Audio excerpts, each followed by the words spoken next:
Alright, so today Michael and I are going to make a really cool treasure box. And here's the thing, we're going to make a real authentic pirate treasure box. Now, a pirate would have been able to use boards maybe from an old ship that washed up on a beach or something like that, but they could just go to the store and buy boards. So even though I can show you how to make one like that, and I will in a later video, we're going to make one like a pirate might have really made one. We're going to use a pine log, okay, to hide our treasures in. Now, this is an 8-inch one. I'm sorry, 6-inch that we're going to use. This is a 4-inch, and I'm just showing you the difference. You can make a nice small one out like this, like even a jewelry box. You can make it as a gift for somebody. But we're going to do a larger one today, and the way I'm going to do this, we're just going to measure 8 inches. Okay, make a mark, and then I'm going to go ahead and cut it. So we end up with an 8-inch treasure box when we're done. All right, so we're going to go ahead and cut this, and then we'll take it from there. Okay, now that we've got this cut, we are going to flatten out 3 sides. Okay, just 3 for now. So a couple different methods you can use. You can just use your saw, and you can cut all the way down. On a smaller log, it might not be a bad thing, but I got a better way. We're going to use the hatchet. All right, and we just want to flatten it out a little bit. So I'm just going to take my hatchet, get a nice tight shot of that. See that? And then we'll take the hammer.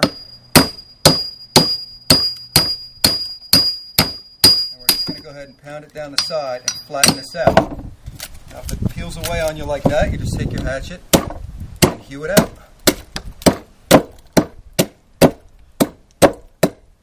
Okay? So now you got a nice flat side, and that'll be your bottom. Now I'm going to do 2 more sides right here and then leave the top brown. So I'll go ahead and do these, and then I'll show you where we're at.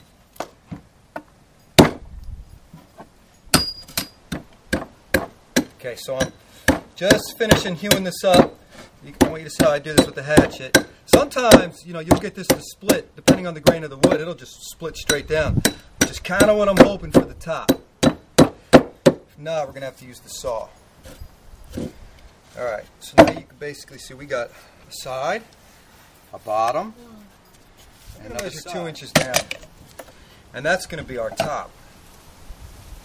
Alright, so I want this to be nice and straight, and then I'm just going to take the hammer and tap that.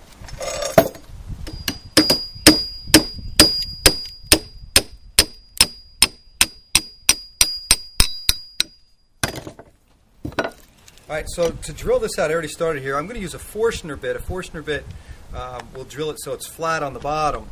Alright, a paddle bit will leave that big, long pilot hole, and I don't want that, so I'm just going to go ahead and start drilling this out. Alright, so I'm getting these holes done here. I just want to point one thing out because while we weren't filming, I had a little mishap. This drill bit jumped up and bit me in the thumb. I probably need a couple stitches, but I want to finish this up for you first, so then I'll go see my pal.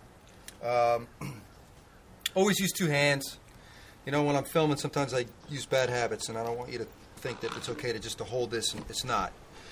I don't have a clamp with me, so I just use some nails all the way around to secure this. Both hands on the drill.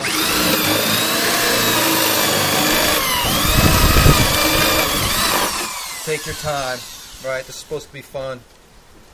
Not a precursor to the emergency room, so just want to remind you that. Now once I get this drilled out, I still got my lines out here.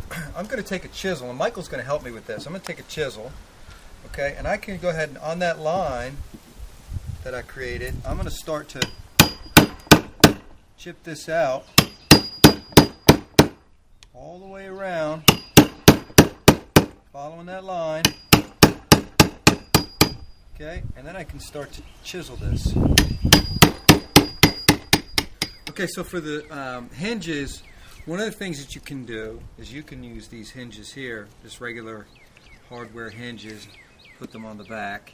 You can get long strap hinge types, whatever. But we're going to do something a little bit cooler than that. We're going to use some of this hemp rope, this hemp string. You can use leather, like an old leather shoelace, all kinds of stuff. But we're going to use this hemp, and what we're going to do is make these little nails. We're going to bend them over, okay, to make like a staple. That's a 3-penny nail. And the way that I do that, you can buy staples, but these are just, I think these are much better. So what I'm going to do is take this 3-penny nail, all right, and then I just, Michael, you want to hold that?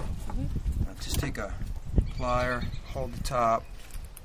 I want to get a pretty decent loop, so I'm just going to get it started. And what happens is once you get it started,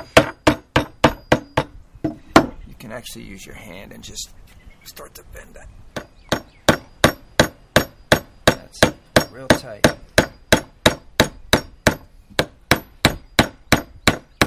Alright, so here we have the box with the rope hinges, okay, with our little nails along the back. You see that? It would work better if you used like a strap of leather, because then it would keep it from lateral movement. But we just wanted to do something really, I don't know, cool, right? Mm-hmm. So we use the string, and it works just fine.